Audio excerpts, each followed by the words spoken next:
Recording in progress.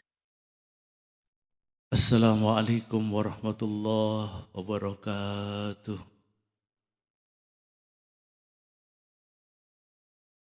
Alhamdulillahilladzi ja'ala al-ilma taharatan lin-nufus wa nuran lil-basair wa hadiyan ilal jannah. Wassalatu wassalamu ala rasulillah wa ala alihi wa ashabihi ajma'in, amma ba'd. Bapak-bapak sebagai perisai rumah tangga, ibu-ibu yang sabda Nabi kita surga berada di bawah telapak kaki kaum ibu, saudara-saudaraku para kekasih Rasul yang dirahmati Allah,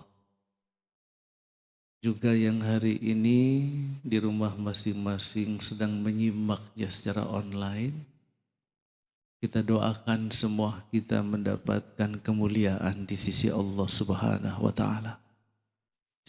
Puji syukur kita panjatkan kehadirat Allah Subhanahu wa Ta'ala, Zat yang selalu menuntun kita untuk menjadi pengamal-pengamal syukur yang tekun. Allah perintah yang demikian itu agar hidup kita yang hanya beberapa detik di atas permukaan bumi ini menjadi sentosa, lalu di akhirat nanti menjadi bahagia. Salam dan salawat abadi kita sajikan buat seorang manusia yang namanya selalu diucapkan oleh miliaran manusia di muka bumi ini. Itulah manusia agung penghulu alam, Nabi besar kita Nabi Muhammad sallallahu alaihi wasallam. Saudara-saudaraku sekalian yang berbahagia, pagi ini kita masih meneruskan materi kita pada bulan yang lalu, yaitu tentang makna kekayaan dalam Islam. Kita sudah sampai kepada kekayaan yang pertama, yaitu Al-Quran. Al-Quran. Karena secara substantif, kekayaan yang paling ideal di sisi Allah memang nomor pertama Al-Quran. Ketika baca surah Ar-Rahman, bukti kepemurahan Allah, kepengasihan Allah, bukti bahwa Allah Ar-Rahman, kekayaan pertama yang disampaikan untuk kita itu Al-Quran. Ar-Rahman, Allamal Quran, Allamahul Bayan. Subhanallah. Al-Quran yang energinya itu kalau kita baca, manfaatnya bukan saja buat di sini, di dunia, tapi juga sampai di sana. Bahkan jadi penolong kita. Iqra'ul Quran, kata Rasul umatku sayang, baca Al-Quran. Baca Al-Quran. Fa'innahu ya'ti yawmal qiyamah syafi'an li ashabi. Karena dia pada saat di hari kiamat nanti hadir memberi syafaat buat yang membacanya. Jadi energinya itu sampai di sana tuh. Kalau udah sampai di sana, pasti di kubur pun bermanfaat buat kita. Di mahsyar pun bermanfaat buat kita. Lalu kemudian di sana. Itu. Masya Allah. Suatu saat Rasul Shallallahu Alaihi Wasallam nasihatkan kepada Abu Dzar Al-Ghifari,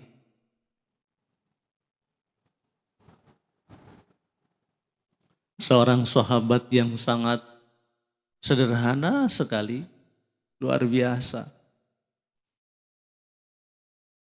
Kesederhanaannya itu momentumnya pada saat ketika dia merendahkan Bilal bin Rabah. Allahu Akbar. Karena warna kulitnya. Jadi ada ada unsur rasialisme di situ. Itu. Lalu dia menyuruh Bilal untuk tidur Ya Allah, untuk merelakan pipinya yang sebelah kiri diinjak oleh Abu Dzar. Tapi beliau tidak mau. Karena pada saat yang bersamaan Rasul kita marah itu. Rasul kita marah. Karena tinggi rendahnya seseorang bukan diukur dari warna kulit. Kualitas seseorang, ketakwaan seseorang bukan diukur dari seberapa banyak harta benda kekayaan yang dimiliki hari ini. Tidak. Kualitas seseorang itu dilihat dari seberapa banyak ketakwaannya kepada Allah, kedekatannya dengan Allah.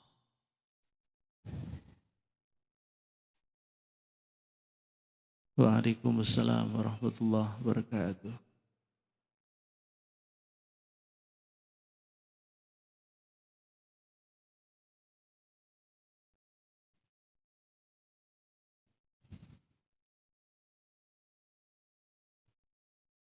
Terhadap Abu Dzar,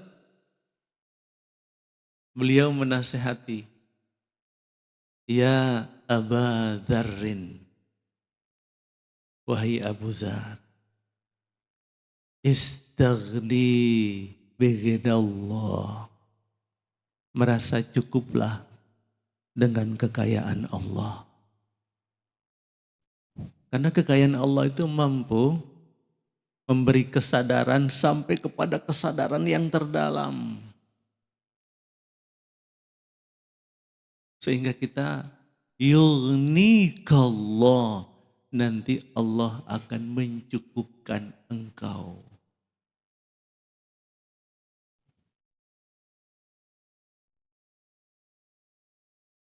Tiap akhir bulan ditransfer sebagai gaji kita. Di situ mangga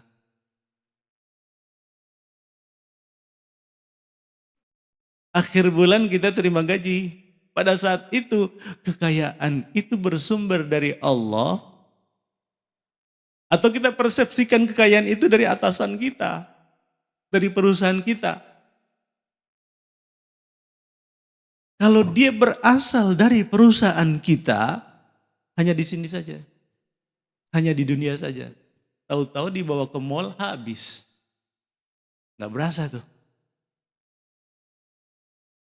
Gaji yang mestinya harus mengcover kehidupan dalam rumah tangga 1 bulan, 2 minggu udah kelar. Udah selesai, udah habis. Karena apa? Kita persepsikan itu kekayaan kita, bukan kekayaan Allah. Ketika kita persepsikan itu menjadi kekayaan Allah, dia akan kondisikan seluruh tubuh kita sampai kepada mindset kita, sampai kepada kekuatan rasa kita. Akhirnya cukup-cukup saja itu. Karena dicukupkan oleh Allah. Dicukupkan oleh Allah.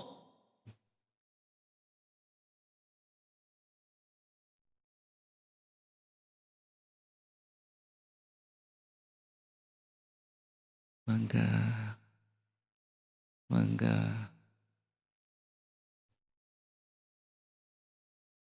Istaghni biginallah.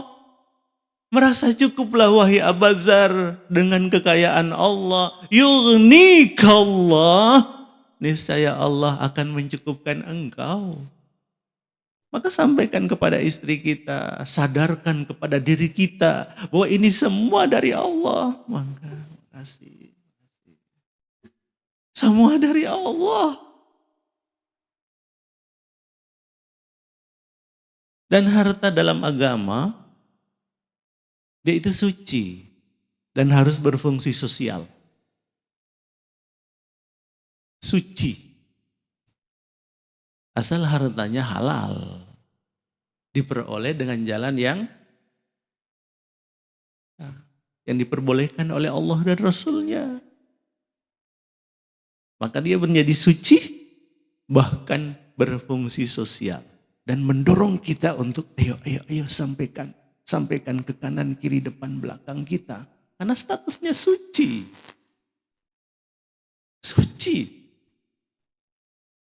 Karena suci itu menyelamatkan. benar. Karena di dalam kesucian itu ada kebenaran, ada kebaikan, ada keindahan. Ketiga-tiganya kalau sudah include di dalam yang suci itu, sesuatu yang kita asumsikan suci itu, maka dia menjadi suci. Dia menjadi suci. Kayak misalnya kita mau puasa Senin Kamis, sahurnya 3:30. 3:30 kita sahur. Nggak makan sampai matahari terbenam. Dan kita kuat itu. Karena segera setelah kita meniatkan saum, niat itu mengkomunikasikan lambung kita, mengkomunikasikan seluruh organ-organ kita, mulai dari sistem pencernaan sampai kepada semua sistem yang lain, akhirnya semuanya ngerasa bahwa sekarang ini kita lagi puasa, nggak boleh minta-minta macam-macam sama yang punya kalbu ini, yang punya niat ini. Kalaupun ada, itu biasanya tunggangan iblis tuh, syaitan tuh, datang nguji kita untuk saum kita pada saat itu. Itu. Dia komunikasikan semuanya, merata itu, merata. Akhirnya semua, dari ujung rambut sampai ujung kaki, saum, ibadah kepada Allah. Itu. Akhirnya apa? Rizki bener nggak diasup melewati semua saluran-saluran pencernaan kita 13,5 jam, tapi kita merasa cukup dan tahan itu sampai maghrib. Tahan sampai maghrib.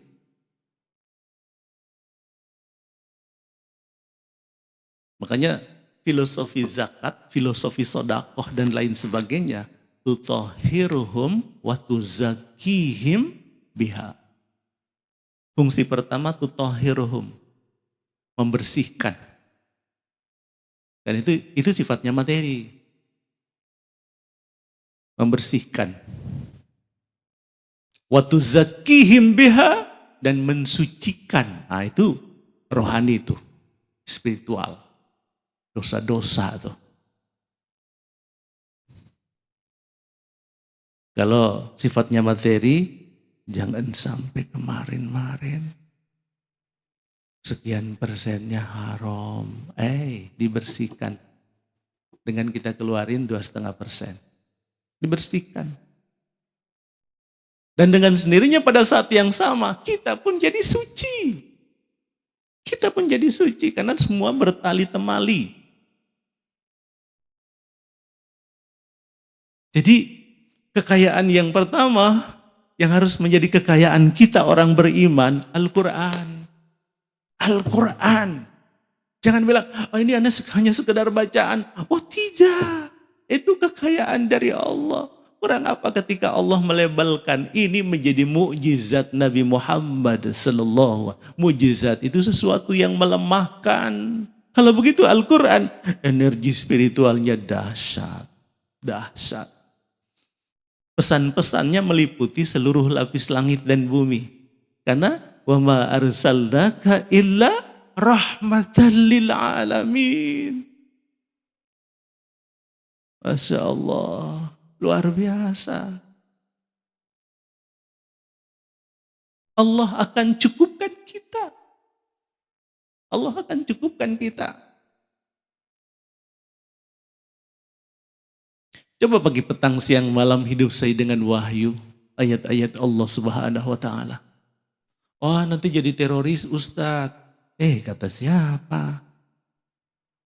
Sibukkan diri amalkan Al-Quran. Amalkan As-Sunnah. Hidup kita selalu dipayungi dengan kecukupan demi kecukupan dari Allah. Langsung dari Allah. SK-nya itu langsung dari Allah. Kalau enggak, walaupun baru terima 3 hari kemudian merasa belum cukup. Merasa belum cukup. Walaupun baru 3 hari terima gaji.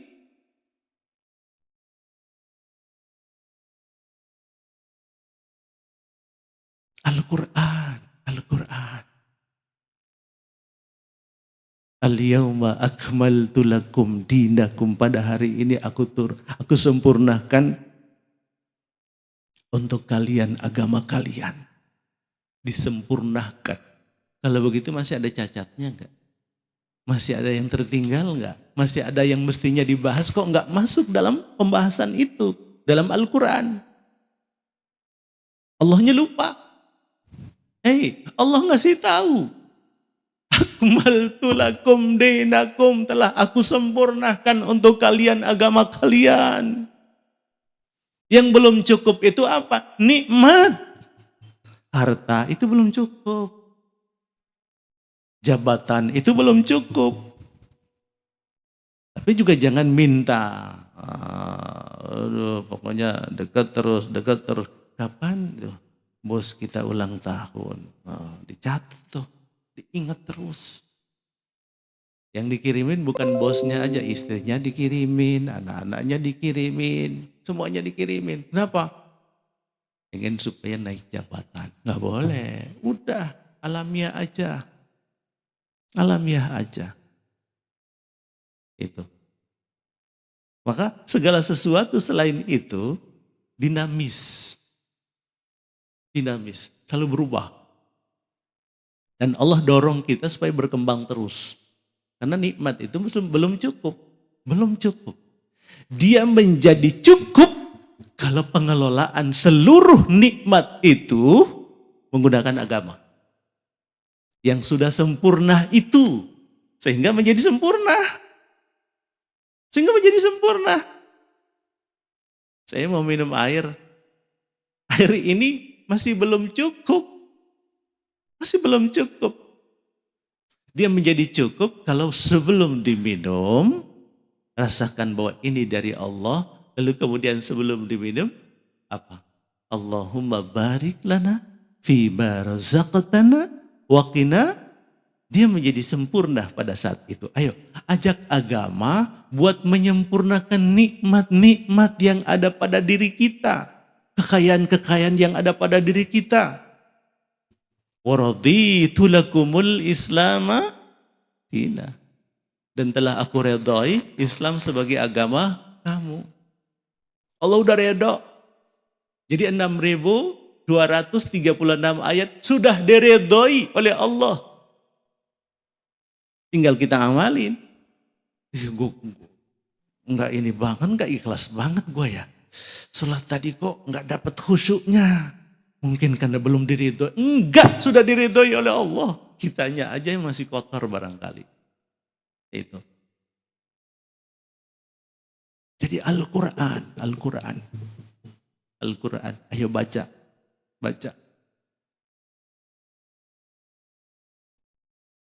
Saya mungkin di sini sudah mengatakan. Coba kita lazimkan 1 hari 1 juz. Kalau perlu 2 juz. Kalau masih belum bisa, 1 juz saja. Lazimkan. Sekarang tanggal 9 Desember. Lalu kemudian 40 hari ke depan, timbang berat badan sebelum dan sesudah kita ngaji 40 hari. Rutin. Coba buktikan ayat Allah. Itu. Buktikan. Karena dia kekayaan yang mampu memberi solusi buat apa saja untuk kita. Untuk kita. Termasuk kesehatan. Karena itu kompendium mencakup segala-galanya.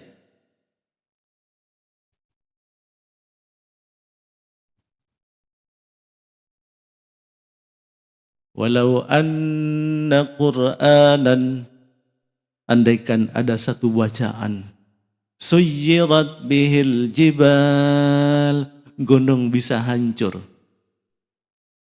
Au qutti'at bihil ard, bumi jadi terbelah. Artinya gempa di mana-mana. Gempanya bukan gempa lokal. Bumi ini gempa. Kiamat. Efek dari bacaan itu. Au kullima bihil mauta, orang yang sudah mati bisa bicara. Efek dari bacaan itu adalah Al-Quran.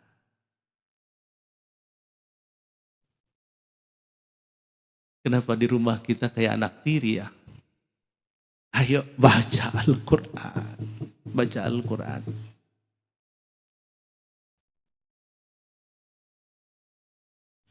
Ya Allah.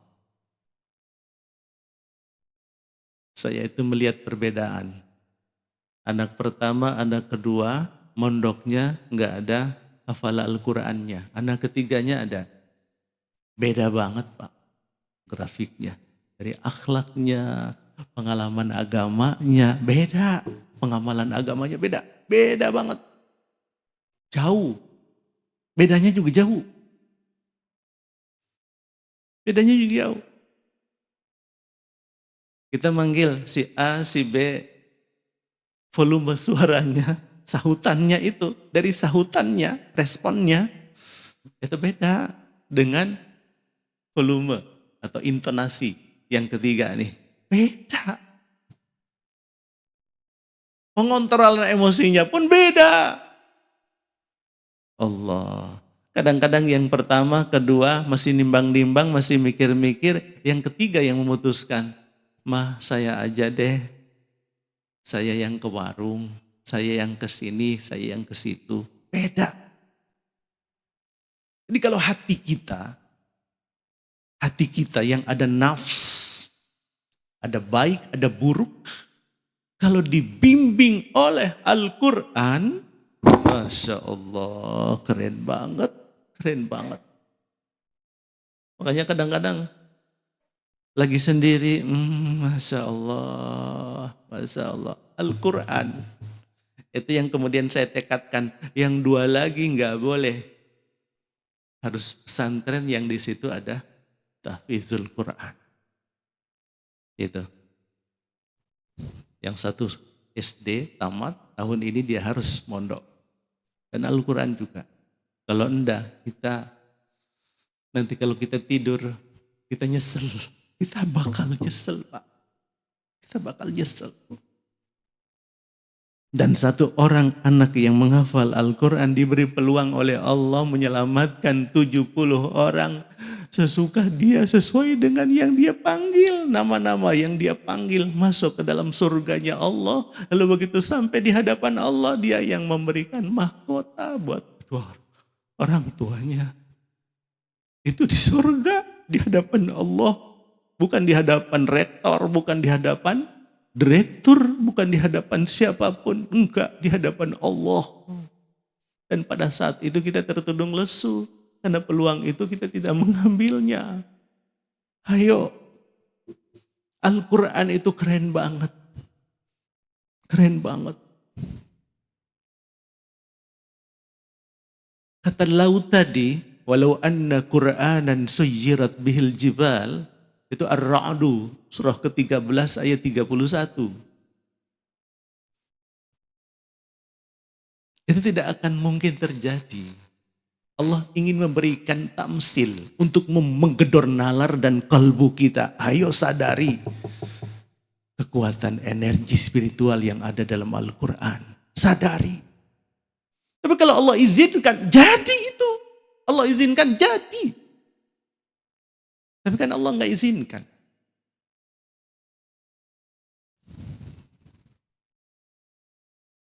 Allahu Akbar. Saudara-saudaraku sekalian, yang kedua, kekayaan Allah itu hikmah. Hikmah.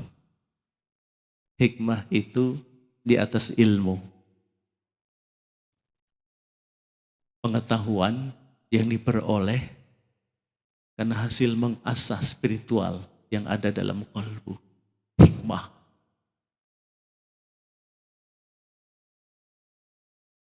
Ilmu spesial yang langsung di-dropping Allah buat yang bersangkutan karena ikhtiar maksimal yang beliau lakukan.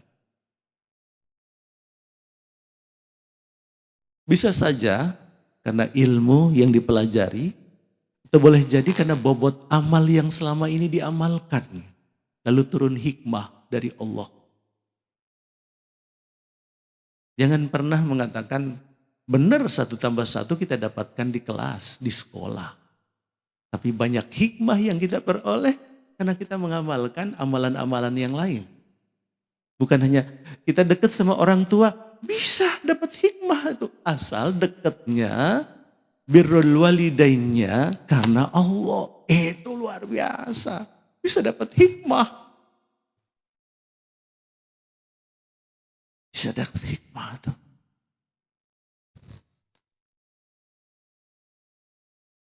Yu'til hikmata may yasha. Al-Baqarah. Surah kedua. Ayat 269. Yu'til hikmata may yasha. Allah terus menerus mendropping hikmah kepada siapa-siapa saja yang Allah kehendaki. Ada yang melakukan amal kecil, bobotnya sama dengan yang dilakukan oleh si B. Tapi si A sama-sama bobot amalnya sama. Si A-nya dapat, B-nya enggak. Karena katup hatinya belum dibuka itu. Allah mau dropping, tapi masih tertutup. Dia masih enggan. Belum ikhlas. Belum rela. Masih menganggap rugi dengan memberi. Misalnya, gue rugi nih. Itu. Duit 1 juta di dompet, keluarin 700.000, sisa 300. Rugi gue. Begitu pulang sampai di rumah, ada kebutuhan yang membutuhkan 700.000. Aduh. Makin lagi menjadi-jadi tuh. Makin merasa rugi, nyesel. Kenapa ya gue mampir di masjid ini? Karena panitianya ngasih tahu tempat wudhunya perlu direnovasi tuh. Akhirnya keluarin. Baru setelah itu digoda sama syaitan. Belum dibuka di sini. Maka sama-sama melakukan satu amal dengan tempatnya sama, gerakannya sama. Karena ada undang-undangnya, ada aturan mainnya. Tapi yang satu mendapatkan kemuliaan, yang satu lagi enggak. Karena yang satu mendapat hikmah dari Allah. So kalau Allah sudah mendropping hikmah, wa may yu'tal hikmata, siapa-siapa saja yang dipilih oleh Allah untuk mendapatkan hikmah dan telah diberikan hikmah, efek yang dirasakan adalah faqad utiya khairan katsira, diberikan kepadanya kebaikan yang banyak. Yang kebaikan itu ada yang pakai doa dulu, ada yang enggak pakai doa lagi, langsung dikasih sama Allah. Kitanya terkaget-kaget.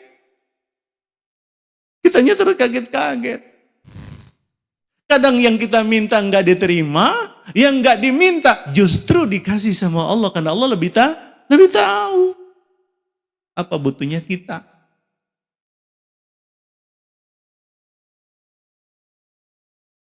Orang kalau sudah dapat hikmah itu, aduh ya Allah, hidupnya itu kayak air ngalir. Kalau ada batu besar di depannya, dia mencari jalan kanan kiri itu supaya tetap mengalir. Nggak berhenti.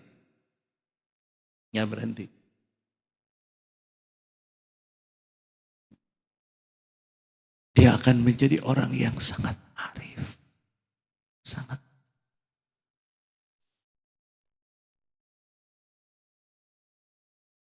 Arif betul. Kalau banyak itu arifin.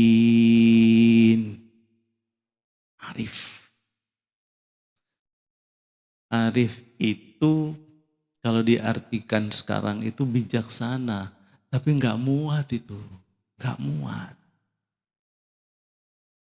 Orang arif itu mendalam banget.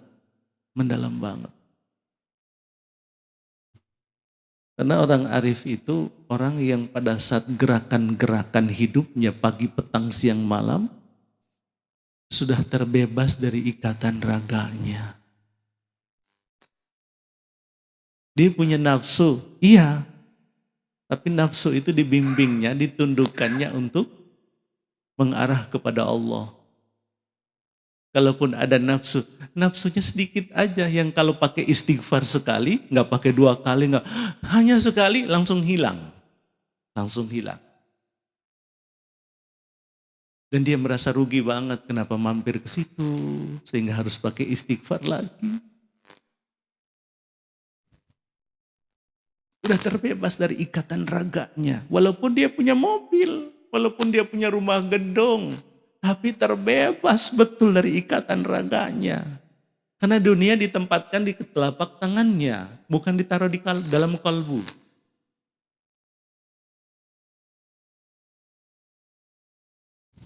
Di dalam dirinya terdapat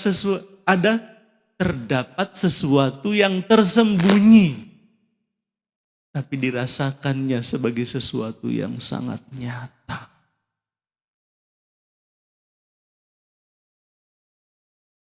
Dia nggak kelihatan. Tapi kalau andai kata kita masih merasa bahwa dia selalu dalam ketidakadaan, maka pada saat kita ruku pun, walaupun kita sama, rukunya sama dengan yang lain, hati kita tetap masih hampa. Kita sujudnya lama, masih hampa, Pak. Kita masih bingung mau kemana. Sujud buat siapa? Karena masih menganggap ketiadaan yang ada dalam diri. Orang yang punya hikmah, benar di dalam dirinya itu ada sesuatu yang tersembunyi. Tapi dia merasakan sesuatu yang sangat nyata, bahkan super nyata. Nggak terbantahkan.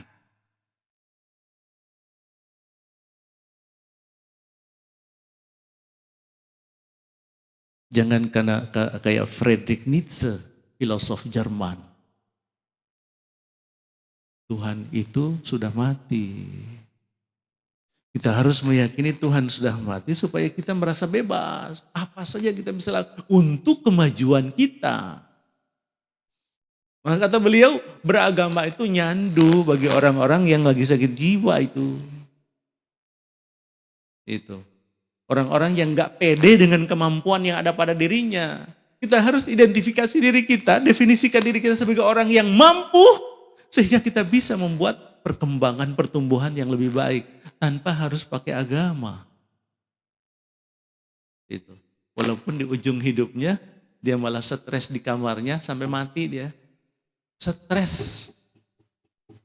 Karena di sini udah tertinggal jauh. Kalbunya, aset yang paling mahal itu enggak ada. Sesuatu yang ada selalu dipandang sebagai ketidakadaan dirinya dalam dirinya, akhirnya dia menjadi bingung. Puncak bingungnya dia dibunuh diri. Mati dia.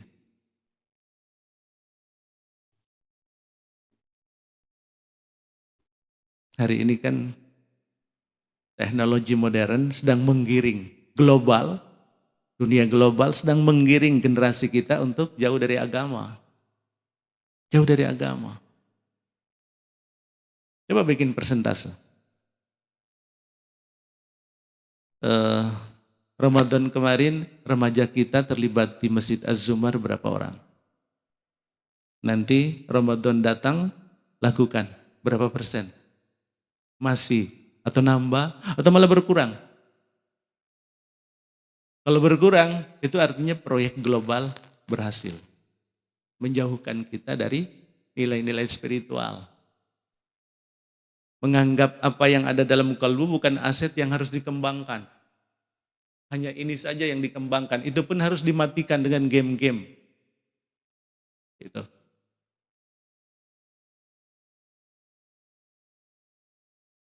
Dan ngeri itu.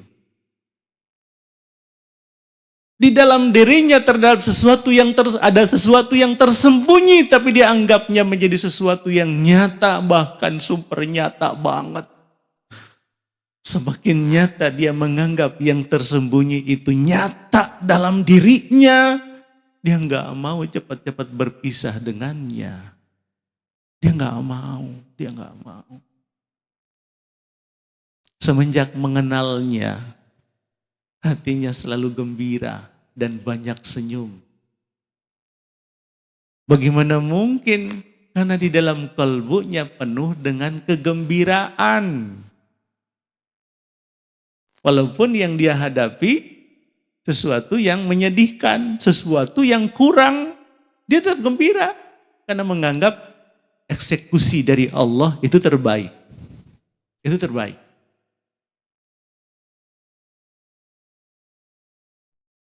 Allah.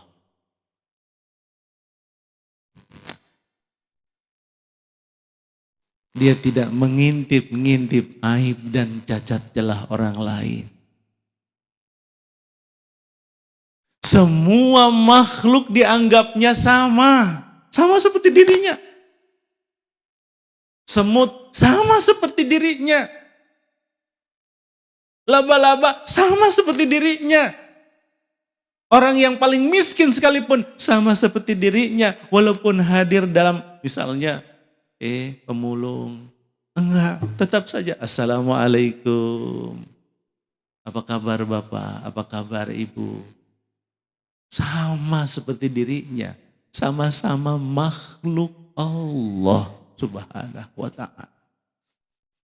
Jangan-jangan dia lebih mulia dan jangan-jangan dia lebih mulia dari kita.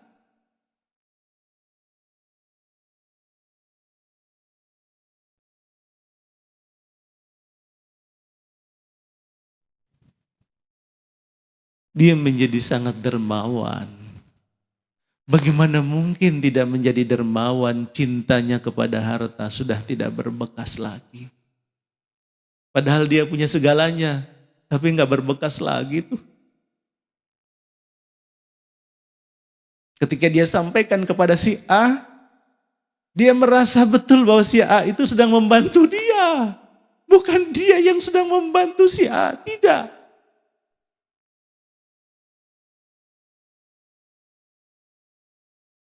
Dia bersyukur banget karena apa? Pagi itu Allah hadirkan si A di hadapannya sehingga dia bisa berbuat baik. Si A-nya sampai nangis-nangis, terima kasih Bapak, terima kasih. Tidak, kamu yang bantu saya, kamu yang bantu saya. Bukan maumu kamu hadir pagi ini di hadapanku. Allah yang mengutus engkau, menggerakkan hatimu untuk hadir pagi ini di hadapanku. Karena cintanya kepada harta sudah tidak berbekas lagi. Makanya saya sering mengatakan kalau punya mobil disimpan, diparkir di garasi saja. Jangan diparkir di kolbu. Sesederhana itu Pak, ayo kita ikhtiarkan betul-betul. Emas batangan ibu-ibu disimpan di rumah saja, tidak usah disimpan di kolbu. Duit yang masih miliaran tersisa, ayo ditabung di bank saja. Jangan ditabung di kolbu. Di kolbu itu terlalu mahal untuk menyimpan yang itu tuh. Bikin rendah kita. Bikin rendah. Bikin rendah. Di kolbu itu cukup semangat zikir kepada Allah. Karena dia hanya merambah, berbuat sesuai dengan kodratinya. Karena kolbu itu gak kelihatan. Hati nurani itu gak kelihatan. Dia hanya bekerja untuk sesuatu yang gak kelihatan. Oleh mata kepala kita. Tapi basiroh kita enggak. Menganggapnya menjadi sesuatu yang sangat nyata.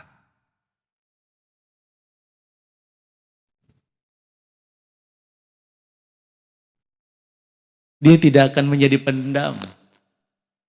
Bagaimana mungkin menjadi pendendam semenjak dia dekat dengannya, berzikir, Masya Allah, dekat betul. Ogah menyimpan kesalahan orang lain sehingga lama-lama menjadi dendam. Maka apa? Apapun kesalahan orang, belum sempat yang bersangkutan datang minta maaf, dia sudah maafkan kesalahan saudaranya itu. Dia maafkan kesalahan saudaranya. Begitu lusanya atau minggu depannya temannya datang, dia kaget, ada apa nih? Ada apa nih? Oh udah saya maafkan. Dan itu tulus dia lakukan. itu manusia yang arif betul. Arif betul.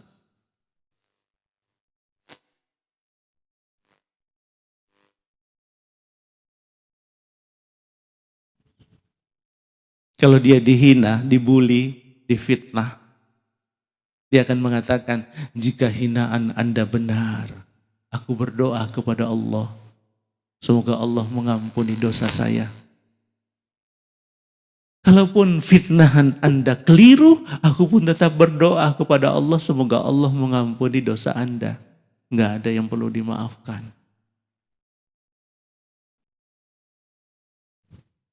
Malik al-Ashtari pada saat periode kekhalifahan Khalifah Umar bin Khattab radhiyallahu anhu, Allahu yarhamah, Allah, Masya Allah, radhiyallah, semoga Allah rahmati beliau, Masya Allah.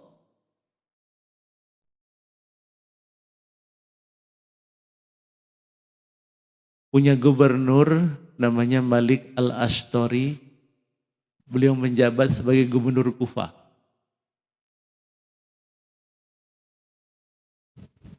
Suatu hari dia melakukan belusukan ke pasar Kufah.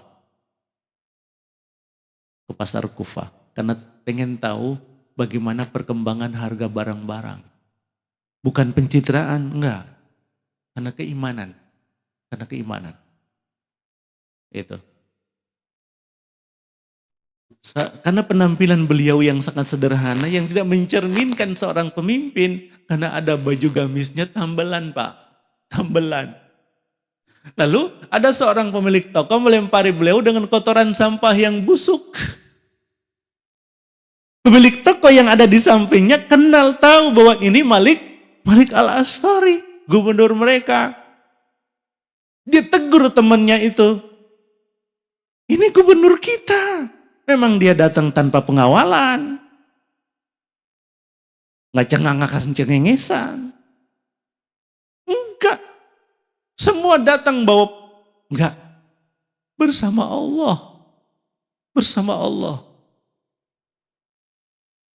Begitu masuk tuh, dapat perlakuan seperti itu.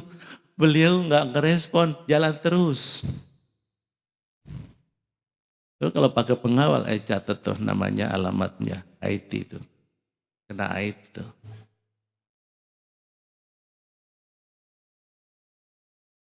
Ngapain? Ke masjid, lalu melakukan sholat sunnah 2 rakaat di dalam masjid.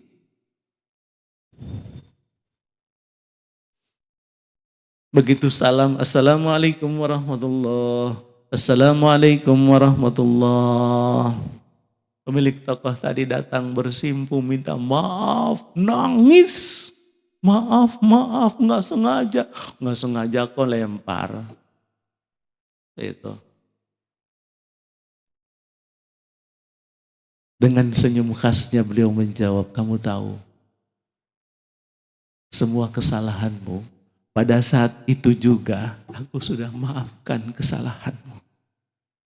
Aku sudah maafkan kesalahanmu. Dan kamu tahu, saya sholat sunnah 2 rakaat di dalam masjid.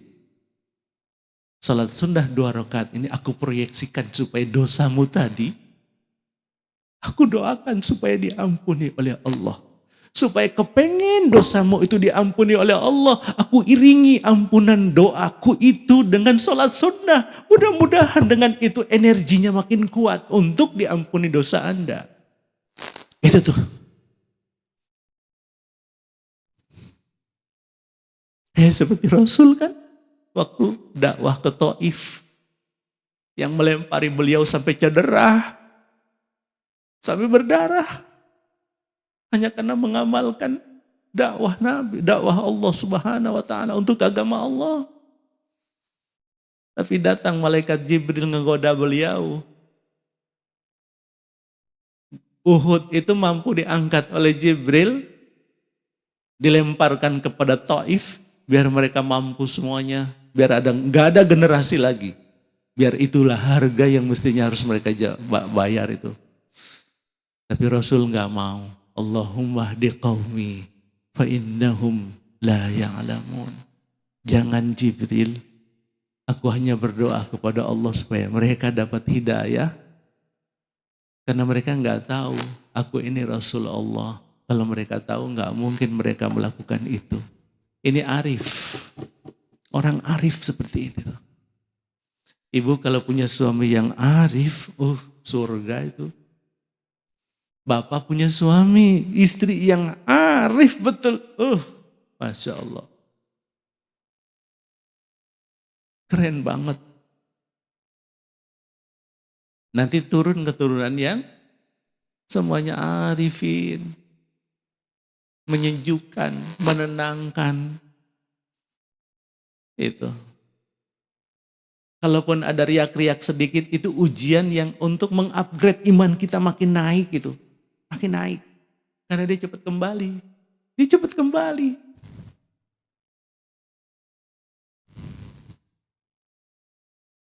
Dan kalau sudah sampai pada level ini, bapak-bapak, saudara-saudaraku sekalian, Rasul Shallallahu Alaihi Wasallam mengatakan, man adaili waliyan, faqad adzantuhu bil harb. Barang siapa yang memusuhi waliku, orang yang aku cintai, orang yang sangat dekat makomnya dengan Allah, dengan aku, faqad adzantuhu bil harb. Aku nyatakan perang kepadanya. Dianya senyum-senyum aja, nggak mau balas.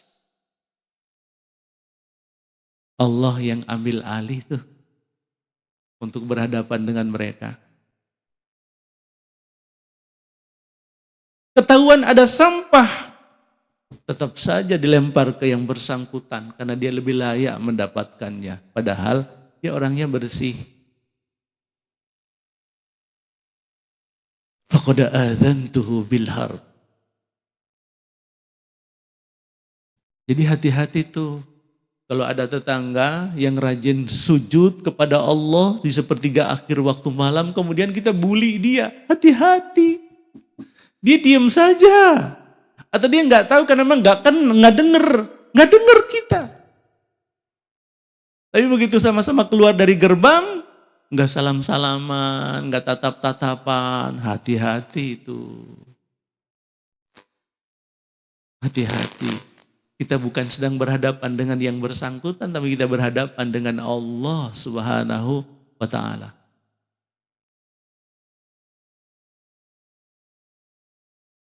Ini hadisnya panjang. Hadisnya panjang. Karena seorang wali itu ketika yang diperintahkan Allah dijalani. Semua yang diteladankan oleh Nabi selalu dijalankan. Enggak ada yang tersisa. Maka Allah cinta. Hatta uhibbahu. Sampai aku jatuh cinta kepada dirinya.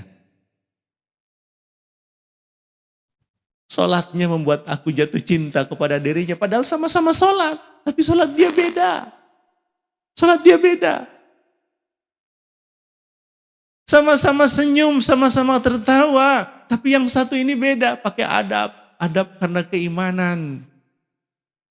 Dia beda, eksklusif lain dengan yang lain. Hatta uhibbahu, sampai aku mencintainya. Mencintai Senin Kamisnya pada saat saum. Mencintai kedekatannya dengan kedua orang tuanya. Dibimbingnya supaya mendidik anaknya dengan cara-cara yang benar. Saat dia ke kantor dibukakan pintu rizkinya oleh Allah. Istrinya dituntun supaya menjaga suaminya dengan duha, menjaga suaminya dengan doa kepada Allah. Gantungkan kepada Allah. Gantungkan harapan nasib kepada Allah. Jangan kepada atasan. Jangan kepada Allah, harus kepada Allah, harus kepada Allah.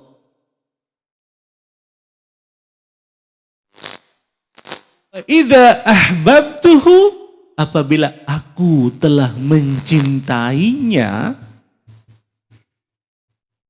kuntu sam'ahu alladhi yasma'u bih. Aku menjadi pendengarannya pada saat dia mendengar. Jadi terseleksi betul. Terseleksi betul. Anak kita Dia menjadi salah satu mahasiswa dari 30 mahasiswa dalam ruangan. Ngedengerin penjelasan dosen dari depan. Volume suaranya, dosennya, orangnya satu. Metodologi pengajarannya juga sama. Diikuti oleh 30 mahasiswa itu. Tapi ketika sampai kepada nalar dan kolbu anak kita, beda dengan nalar dan kolbu anak-anak yang lain.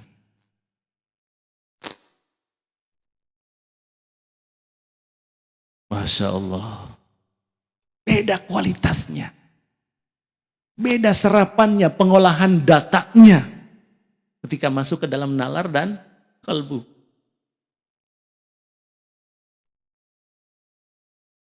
Karena dibimbing oleh Allah.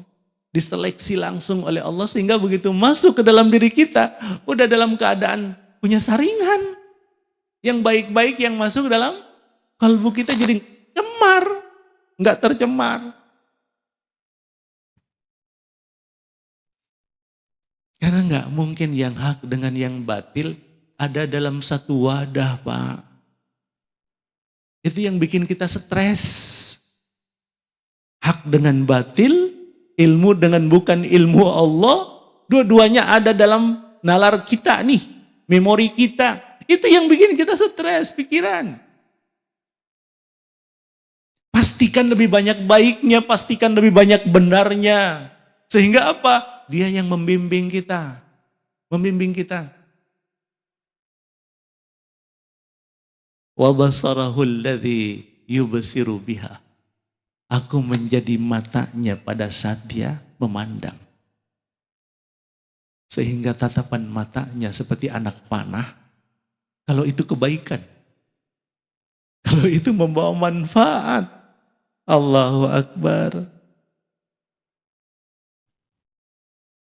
Kadang-kadang istri ngasih tahu, Pak, kok beda tatapan mata papa, mama jadi tersipu nih. Mama jadi GR nih, padahal belum dispeakkan, diomongin, hanya tatapan mata.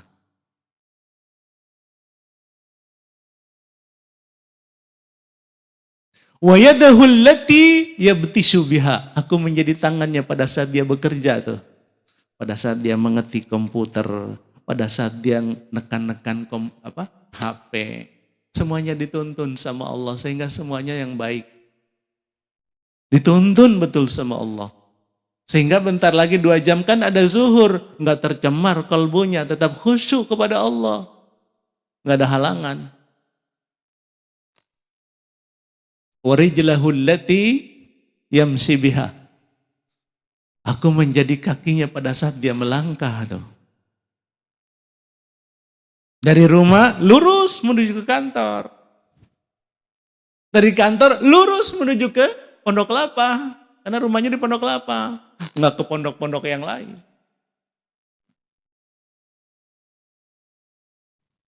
Allahu Akbar. Jadi orang kalau udah punya hikmah, Pak. Dan hikmah itu bukan didapat setelah seseorang lagi kuliah, lagi sekolah. Enggak. Hikmah itu diturunkan Allah ketika yang bersangkutan dekat dengan Allah dengan seluruh perbuatan-perbuatan baiknya. Kalau itu dilakukan dengan standar niatnya semata-mata untuk ridho Allah, di saat itu hikmah diturunkan oleh Allah. Dan kita menjadi orang yang berbeda pada saat itu. Kan 3 anak kita, anak 1 ini luar biasa. Inisiatifnya banyak. Dia punya kekayaan inisiatif yang luar biasa. Dua-dua anak kakak-kakaknya itu ogah. Tapi yang 1 ini, ya Allah, saya aja Pak. Padahal dia baru capek, baru nyampe dari kampus. Saya aja. Kamu masih capek, Nak. Gak apa-apa. Gak apa-apa. Kalau sudah kayak begitu besoknya biasanya kita kasih jajan yang beda itu. Sama seperti etos Nabi Yakub saat melihat Yusuf kok beda sama yang lain. Itu beda.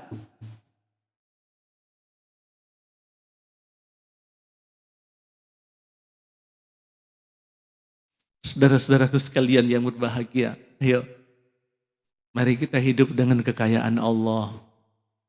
Cukup dua ini dulu deh. Ayo, hidup dengan kekayaan Allah. Nanti Allah yang cukupkan kita. Makanya doa dalam duduk di antara dua sujud apa? Ada 8 tuh. Rabbi gfirli warhamni wajburni warzuqni warfa'. Ya Allah, itu keren banget. Itu semua yang kita butuhkan dalam hidup. Kita disuruh, ayo bersihkan diri dulu. Dengan apa? Rabbi gfirli, ampuni dosaku ya Allah. Warhamni, jangan jauh-jauh karena sudah diampuni. Dekatkan aku denganmu ya Allah supaya dapatkan kucuran rahmat terus. Jangan dijauhkan. Karena kita udah kadang-kadang tuh memaafkan. Gue maafin deh. Tapi besok ketika biasanya suka nebeng karena tetangga gitu, nggak nebeng lagi. Nggak boleh. Itu artinya masih ada luka dalam hati. Jangan. Kalau Allah beda. Kau dekati dengan berjalan, aku dekati kamu dengan berlari. Aduh, keren banget. Melampaui apa yang kita harapkan. Kebaikan Allah itu keren banget. Keren banget.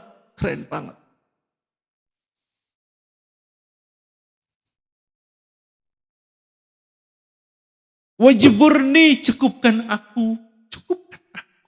Bukan kayakan aku, enggak, cukupkan aku. Baru kemudian warzuqni, anugerahkan aku rezeki ya Allah. Setelah sikap mental kita mohon supaya dibentuk, dicukupkan oleh Allah, kita minta. Begitu datang rezeki, karena sudah dicukupkan, kita mampu mengelolanya sehingga cukup-cukup saja.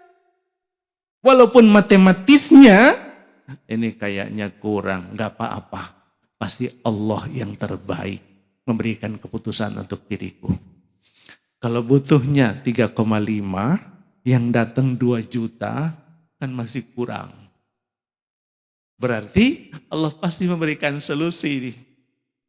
Allah pasti, tiba-tiba rumah di terbangnya Assalamualaikum.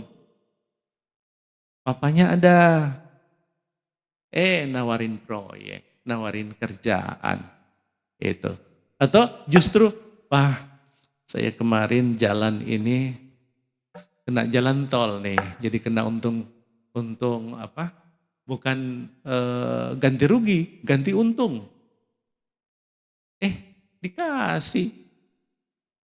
Karena ada zakatnya, ada infaknya. Masya Allah. Itu bukan maunya yang besar. Ini digerakkan sama Allah. Karena Allah lebih tahu apa butuhnya kita. Kita lagi butuh berapa tuh? 1,5. Allahu Akbar. Allah itu tahu betul siapa kita dan seperti apa kita.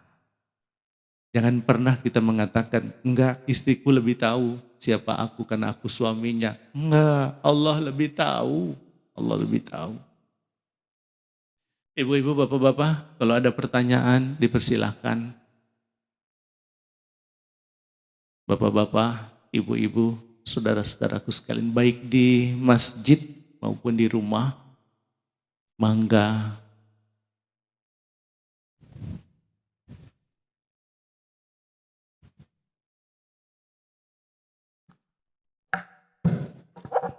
Ustadz izin menyampaikan pertanyaan dari chat jamaah yang Zoom.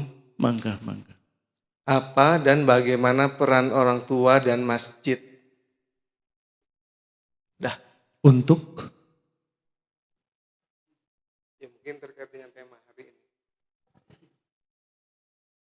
Apa dan bagaimana peran orang tua dan masjid? Iya. Memang masih ngambang, tapi kita mencoba mudah-mudahan bagaimana peran orang tua mendorong anaknya supaya kalau bisa sholatnya di masjid. Itu. Ini tadi saya lihat ada 2 soft. Artinya ada 4 soft yang kosong. 4 soft yang kosong. Jangan-jangan softnya malaikat-malaikat Allah itu. Jadi kita sholat itu boleh jadi sama malaikat-malaikat Allah. Karena gantian shift antara shift malam dan shift justru momentumnya pada saat sholat subuh. Sholat subuh. Izin Ustadz, ada kelanjutannya. Sehingga di tengah kesibukannya tetap menyempatkan waktu untuk sholat pada waktunya di masjid. Oh iya. Bagaimana peran ibu gitu ya, orang tua gitu ya. Ya Allah. Mohon Gini, maaf Ustaz. kalau mau membersihkan air kali, Assalamualaikum, mohon maaf Ustaz. hulunya dulu dibersihkan, baru kemudian hilirnya. Kalau kita menginginkan anak kita sholat di masjid, ayo bikin proyek perencanaan. Kita sebagai orang tuanya lebih dahulu sholat di masjid. Setelah dapatkan chemistry-nya misalnya 3 bulan, kasih tahu sama anak. Karena 3 bulan itu 1.000.000 kosakata itu memancar dari kita tanpa harus diucapkan kepada anak. Kita hanya wujudkan dalam keteladanan. Karena bahasa keteladanan itu jauh lebih efektif daripada bahasa lisan. Ketika kita masuk, karena kita udah duluan nih, kita udah tumbuhkan chemistry, ada istiqomah dalam kalbu kita. Pokoknya kalau sholat di masjid, sholat di masjid, sholat di masjid, udah dapet. Kasih tahu sama anak. Kalau masih goyang, jangan dulu. Pak Ustadz, kalau begitu anak 3 bulan gak sholat. Gak apa-apa, ini proses. Pastikan dia sholat walaupun di rumah. Ini proses Pak. Makanya tawasau bil haq, nggak pakai emosi, harus tawasau bis sabar. Al-haq itu diiringi dengan as-sabar. Itu prosesnya lama. Apalagi dalam surah Asy-Syams ketika Allah bersumpah atas makhluk-makhluknya, ketika sumpah yang ke-7, wa nafsin wa ma sawwaha. Allah bersumpah kepada nafs, jiwa.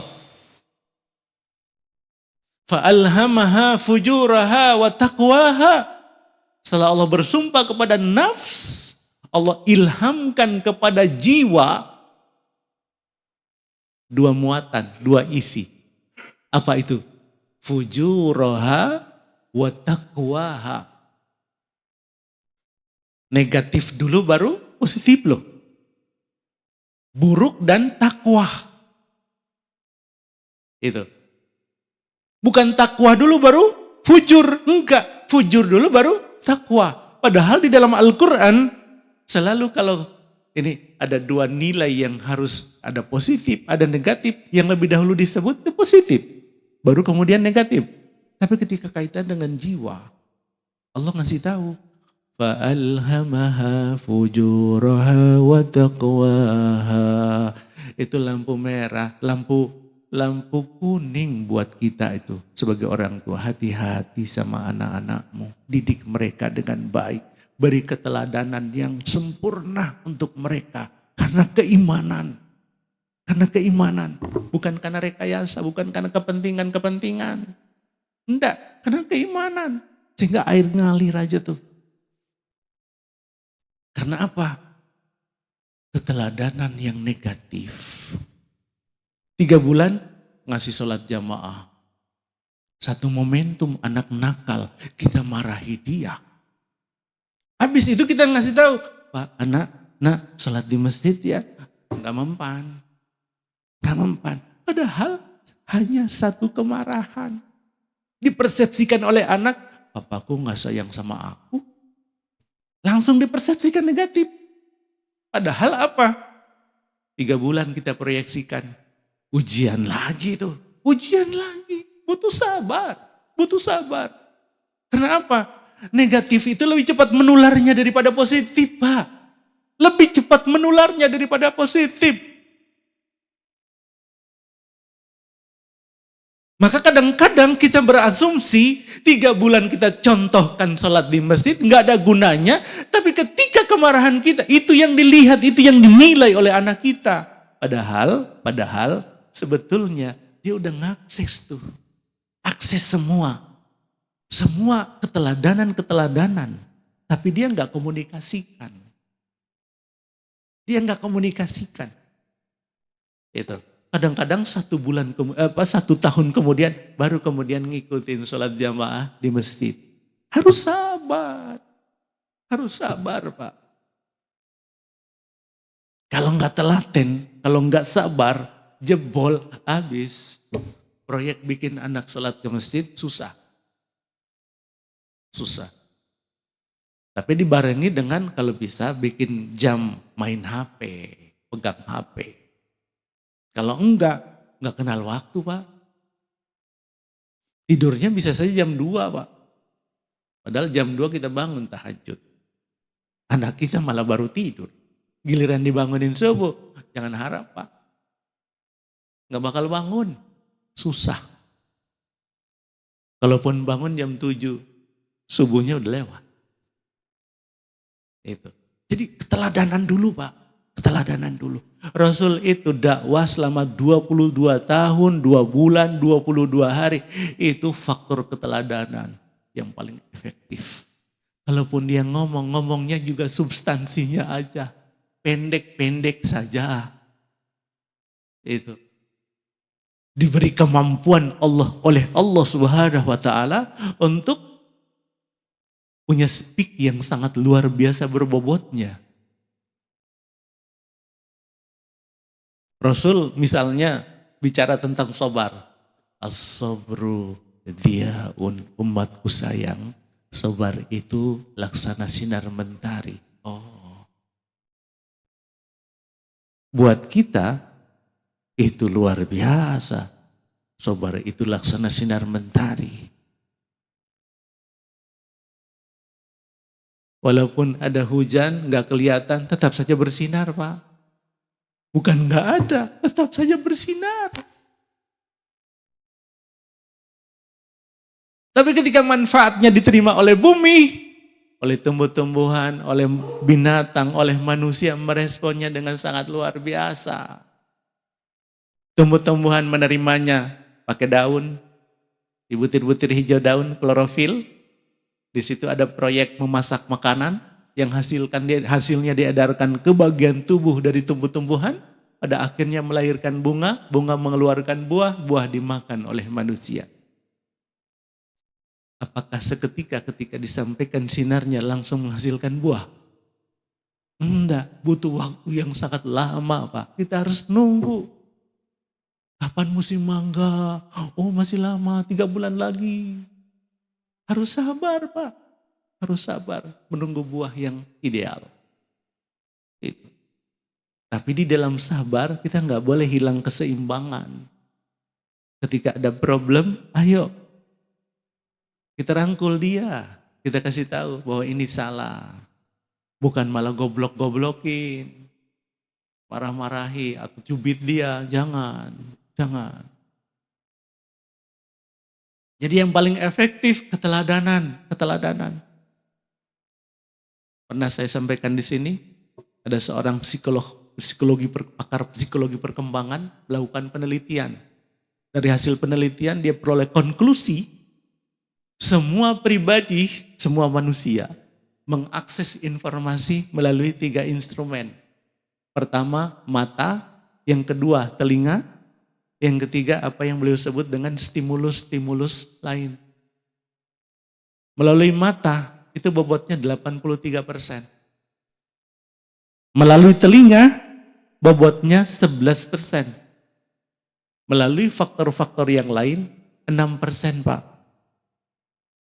Melalui mata itu artinya ada yang dilihat, ada yang disaksikan. Kalau menggunakan istilah yang lebih psikologis, melalui keteladanan efektif merubah perilaku 83%.